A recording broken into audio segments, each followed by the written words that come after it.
إلا الله محمد رسول الله لا إله إلا الله محمد رسول الله لا إله إلا الله محمد رسول الله وأصحابه أجمعين.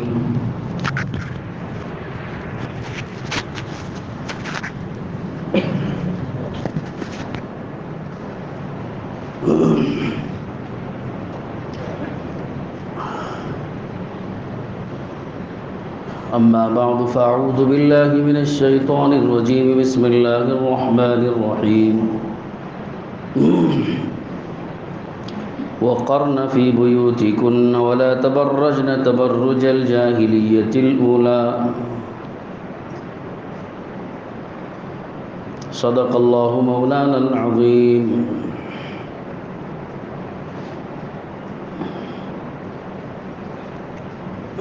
دوستو، بزرگوں، بھائیوں،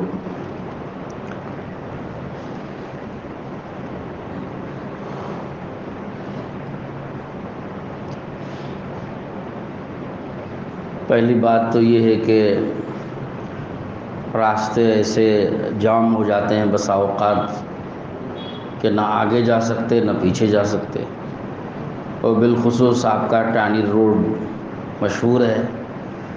ایک مرتبہ اگر نیا آدمی وہاں گھس جائے گا تو توبہ کر لے گا، آئندہ نہیں آئے گا. تو بالخصوص ایسے موقعوں پر جب ٹریفک جام ہو جاتی ہے تو آدمی ایسے بری طرح پھنس جاتا ہے کہ وقت پر پہنچنے کے کوشش کے باوجود نہیں پہنچ پاتا.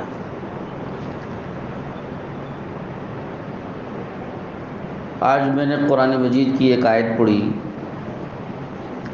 اور اس آیت کا مضمون پچھلے مضامین سے ملتا جلتا ہے. گزشتہ جو مضامین ہمارے چل رہے ہیں وہ عورت کے پردے سے متعلق ہیں. آپ کو پتہ ہے کہ اس وقت میں کورٹ میں مسلم لڑکیوں کی حجاب کا اور ان کے اسکارف کا مسئلہ چل رہا ہے، اور یہ دانستہ طور پر اس کو ایک نازک مسئلہ بنایا گیا جان بوجھ کر. آپ کو پتہ ہونا چاہیے کہ یہ ایک چھوٹا سا مسئلہ تھا، ایک کالج کی حد تک تھا، ایک علاقے کی حد تک تھا. اس کو کسی طرح سے وہیں پر حل کر لیا جاتا، سالو کر لیا جاتا تو یہ بہت مناسب تھا اور بہت بہتر تھا. لیکن جان بوجھ کر اس کو ایک ایشو بنایا گیا، اور کورٹ میں ہمارے جن مسلم ایڈوکیٹس نے پٹیشن فائل کی ہیں تو ہمارے بہت سے علماء کا اور دانشوروں کا اور ملک کے حالات کا جائزہ رکھنے والے، اور ہمارے اس ملک میں جن کی حکومت ہے ان کی بری نیتوں کو سمجھنے والے، ان کی پلاننگ کو اور ان کے جو سازشیں ہوتی ہیں ان سازشوں کو سمجھنے والے، ان سب حضرات کا کہنا ہے کہ جس انداز سے کورٹ میں پٹیشن فائل کی گئی اور جس کو موضوع بنا کے کورٹ میں لڑا جا رہا ہے یہ درست نہیں تھا. یہ طریقہ بالکل درست نہیں تھا. اس کو موضوع بنانا ہی نہیں چاہیے تھا. یعنی مطلب یہ ہے کہ عورت کی کا حجاب اور پردہ یا نقاب یا اسکارف، اس کو ہمیں کورٹ میں، جو خاص طور پر کالج کی لڑکیوں سے متعلق تھا، مسلم لڑکیوں سے متعلق تھا، اس کو ہمیں کورٹ میں ایک مذہبی ایشو بنا کے نہیں پیش کرنا چاہیے تھا. یہ ہمارے سے غلطی ہوئی. یعنی ہمارے سے کا مطلب ہمارے مسلم ایڈوکیٹ سے یہ غلطی ہوئی کہ اس کو مذہبی ایشو بنایا گیا، اور وہ چاہتے بھی یہی تھے.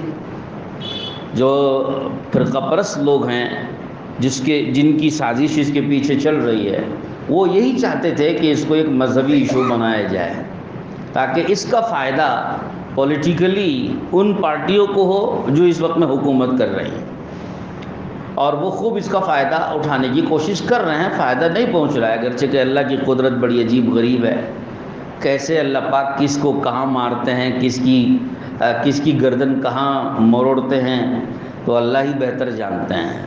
تو ان کی یہ ساری پلاننگ جس طرح سے یہ کی گئی تھی وہ پلاننگ تو کام سکسیس نہیں ہو رہی ہے، یہ اپنی جگہ، لیکن کورٹ میں اس کو مذہبی ایشو بنانا نہیں چاہیے تھا، بلکہ ہمارے ان دانشوران کا اور علماء کا کہنا ہے کہ اس کو اس پہلو سے پیش کرنا چاہیے تھا کہ کوئی بھی انسان، خواہ مرد ہو یا عورت ہو، ہندوستان کا باشندہ ہو، دنیا کے کسی بھی ملک کا باشندہ ہو، کوئی بھی لباس پہن سکتا ہے، اس میں کسی کی طرف سے کوئی پابندی لگانے کی کوئی گنجائش نہیں ہے، ہر کوئی بھی لباس پہن سکتا ہے۔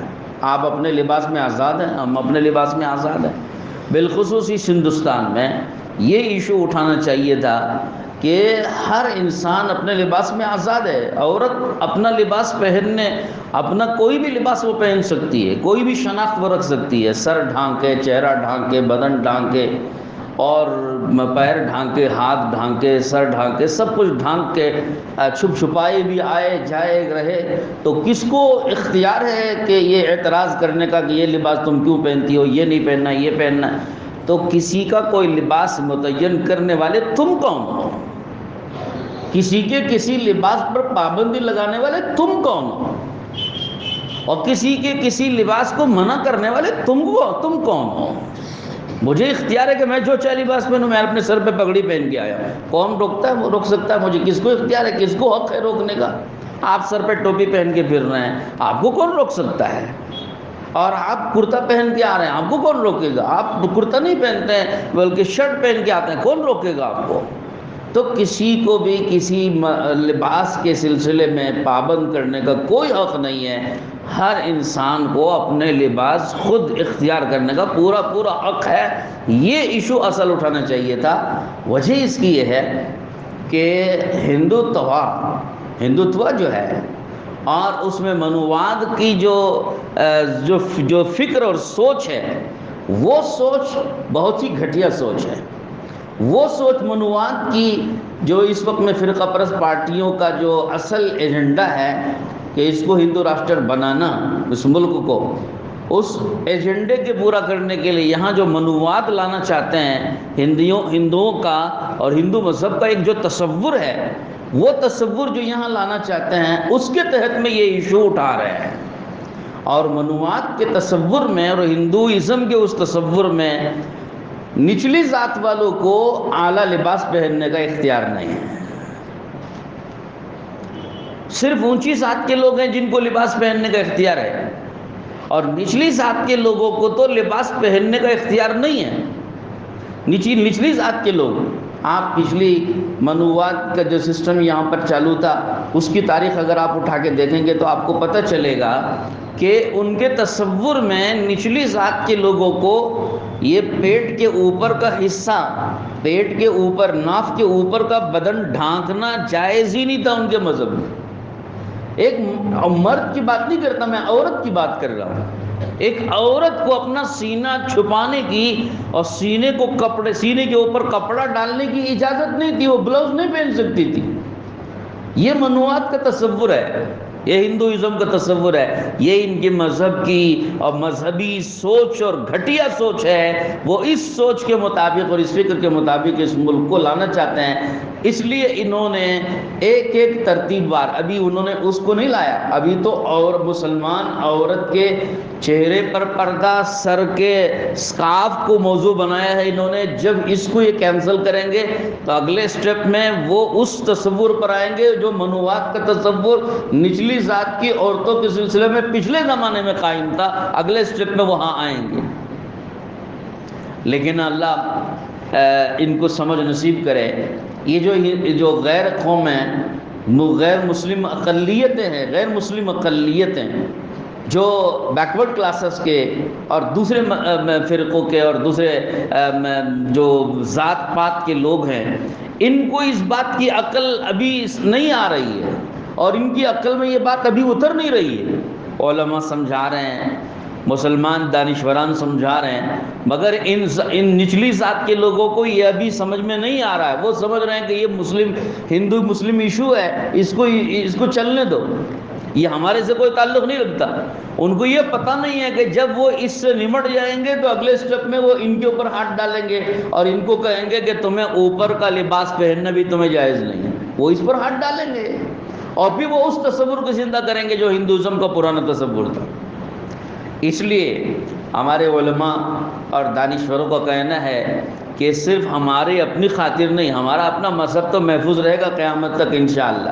اس پہ تو کوئی ہاتھ ڈال نہیں سکتا. جو ہاتھ ڈالے گا اس کا کیا انجام ہوگا وہ تو آگے جانے. مگر ہماری ملت اسلامیہ اللہ کا فضل و کرم ہے کہ ابھی تک زندہ ہے اور اسلام پر زندہ رہے گی. مسلمان ابھی زندہ قوم ہے. وہ چاہے جو قانون بنا لے مگر مسلمان اسلام پر زندہ رہیں گے. تو ہمیں تو الحمدللہ اپنے دین و ایمان کے تحفظ کا تو پورا یقین ہے اللہ کی طرف سے. لیکن مسئلہ ہمارا نہیں ہے، صرف مسئلہ اس ہندوستان کے تمام کی تمام ان باشندوں کا ہے جو اکثریت میں ہے.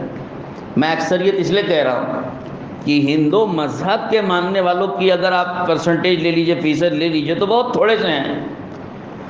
کتنے فیصد ان کے آپ نکلیں گے؟ آپ نکال لو کو بھائی 15% نکلیں. باقی 85% ہندو نہیں ہیں. یہ تمام دیگر مذاہب کے ماننے والے لوگوں کی تعداد ہے. تو مسئلہ ان 85% لوگوں کا ہے. مسئلہ صرف ہماری مسلمانوں کی 25 یا 30 یا 40% مسلمانوں کا مسئلہ نہیں. مسئلہ ہندوستان کے 85% لوگوں کا مسئلہ ہے کہ جو ان 10-15% کے ہندوؤں کا جو تصور ہے، برہمنی تصور اور ہندوواد کا جو تصور ہے، منوواد کا جو تصور ہے، ہندوازم کا جو تصور ہے، وہ اس تصور کے تحت اس ملک کو لے کر جو جانا چاہتے ہیں اس کی یہ پہلی سیڑھیاں ہیں. ان پہلی سیڑھیوں پہ اگر ان کو ماریں گے تبھی یہ گریں گے، اور اگر ان کو پہلی سیڑھی پہ چڑھنے دے دیں گے تو اگلی سیڑھی پہ بھی چڑھیں گے. تو لہذا ہمارے علماء کا کہنا ہے کہ مسئلہ اس طرح چلنا چاہیے تھا.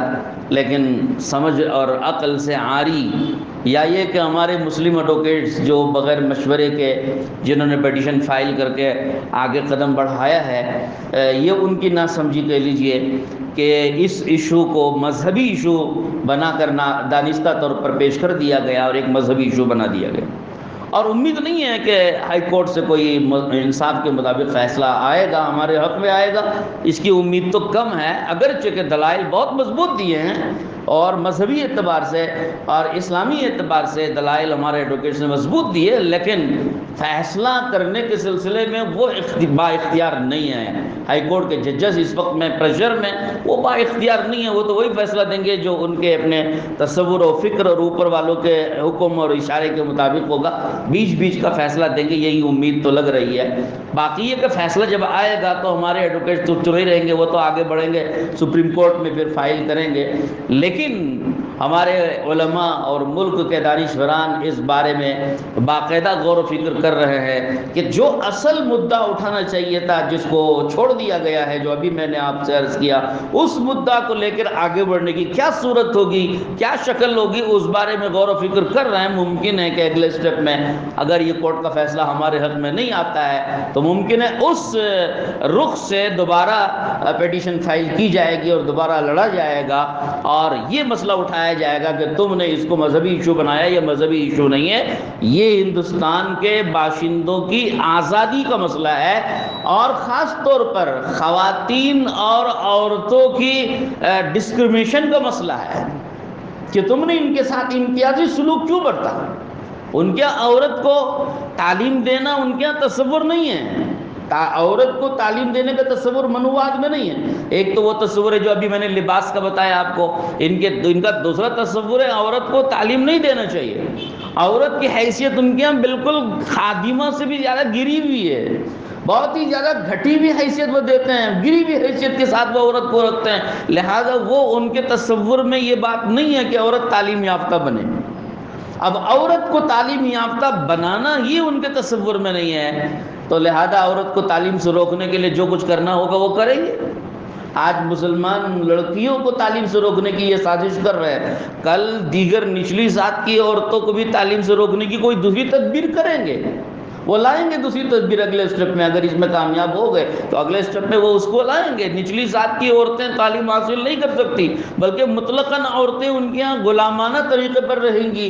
وہ ابھی مسئلہ اس لیے بنایا گیا کہ عورتوں کا فیصد اور پرسنٹیج اس وقت میں تعلیم میں مردوں سے 2 گنا ہو چکا ہے۔ ہمارے بعض انٹلیکچوئلز کا کہنا ہے کہ 70% لڑکیاں تعلیم میں ہیں اور 30% لڑکے ہیں کالجوں کی تعلیم کے اندر۔